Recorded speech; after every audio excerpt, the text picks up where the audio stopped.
मुद्दों की इस भीड़ में, खबरों के इस दौर में, क्या है आपके मन की बात? मुद्दे उठाएंगे हम और जानेंगे आम जन का मन। नमस्कार, मैं सौम्या लेकर हाजिर हूं एक और मुद्दा और एक सवाल, और जानेंगे क्या कहता है इस मुद्दे पर आम जन का मन। आम जन का मन। मंगलवार को कई केंद्रीय मंत्रियों और बीजेपी नेताओं ने एक आर्टिकल को ट्विटर पर शेयर किया। अंग्रेजी में लिखे इस आर्टिकल का टाइटल है PM Modi has been working hard, don't get trapped in the opposition barbs. यानी हिंदी में लिखे तो कुछ ऐसा जहां पीएम मोदी कड़ी मेहनत कर रहे हैं, विपक्ष के जाल में मत फंसिएगा। यह आर्टिकल द डेली गार्जियन नाम की एक वेबसाइट पर पब्लिश किया गया। जैसे ही बीजेपी नेताओं ने यह आर्टिकल ट्विटर टाइमलाइन पर पोस्ट करना शुरू किया, कुछ ही घंटों में वेबसाइट क्रैश हो गई। कहने की जरूरत नहीं है कि आर्टिकल में पीएम मोदी के काम और कोरोना महामारी प्रबंधन को लेकर काफी तारीफें की गई थी।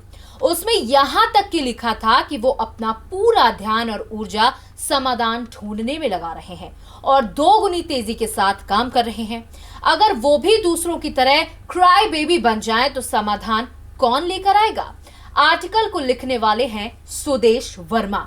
अपने ट्विटर बायो में खुद को बीजेपी नेशनल मीडिया टीम का मेंबर बताते हैं।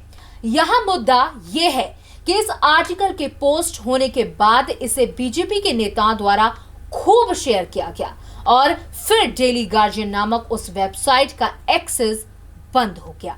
द डेली गार्जियन अगर अपने ओपन पेज पर सुदेश वर्मा की राय पब्लिश करता है तो इसमें कोई दिक्कत वाली बात तो नहीं है, लेकिन जिस तरीके से इस आर्टिकल को कई मंत्रियों, बीजेपी नेताओं ने ट्विटर पर एक कैंपेन की तरह शेयर किया, ये अजीब सा है। ऐसा प्रतीत हो रहा था कि कोरोना प्रबंधन में जिस तरीके से इंटरनेशनल और कुछ हद तक लोकल मीडिया पर मोदी जी की आलोचना हो रही है, ये उसका काउंटर करने के लिए लिखा गया था। लेकिन अगर पूरे कदम को देखें तो ये सरकार के लिए असरदार कम और नुकसान ज्यादा साबित हो सकता है। प्रधानमंत्री नरेंद्र मोदी वास्तविक में खूब काम कर रहे हो, मेहनत कर रहे हो, निश्चित तौर पर पार्टी के किसी कार्यकर्ता के लिखे आर्टिकल से ज्यादा विश्वसनीय सबूत होना चाहिए था। यहाँ तक कि एक प्रो गवर्नमेंट न्यूज चैनल में न्यूज फीचर की विश्वसनीयता पार्टी के किसी मेंबर के लिखे गए नजरिए से ज्यादा हो सकती है। ऐसे में हमारा आपसे सवाल ये है कि क्या आपको भी लगता है कि प्रचार या काउंटर पब्लिसिटी का ये तरीका थोड़ा कम विश्वसनीय और बचकाना था? दीजिए हमें अपनी राय। दूसरा मुद्दा जो आज हम लेकर आए हैं वो भी कहीं ना कहीं इस बात से जुड़ा हुआ है। हुआ यह है कि 10 मई को रात 11 बजे ऑफिशियल ट्विटर हैंडल मन की बात अपडेट्स के एक पोस्ट किया गया था।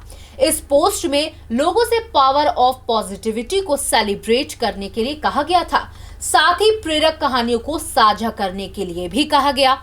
इस पोस्ट के बाद कई ट्विटर यूजर की तीखी आलोचना देखने को मिली, तो कहीं ट्विटर यूजर ने व्यंग भी किया तो कुछ ने चुटकुले मैसेज लिखे। अब ये ट्वीट हैंडल पर नहीं दिखाई दे रहा है। हमें नहीं पता कि ये ट्वीट आलोचनाओं की वजह से डिलीट किया गया या फिर कोई और वजह रही। हमारा सवाल आम जन से है। आम जन का मन क्या कहता है इस पूरे विषय पर? क्या अति उत्साह या आक्रामक बचाव नीति की वजह से बीजेपी आईटी सेल किसी हड़बड़ाहट में नजर आ रही है?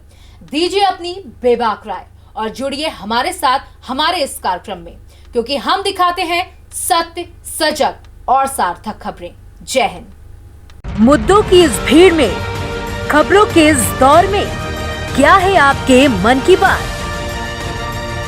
मुद्दे उठाएंगे हम और जानेंगे आम जन का मन।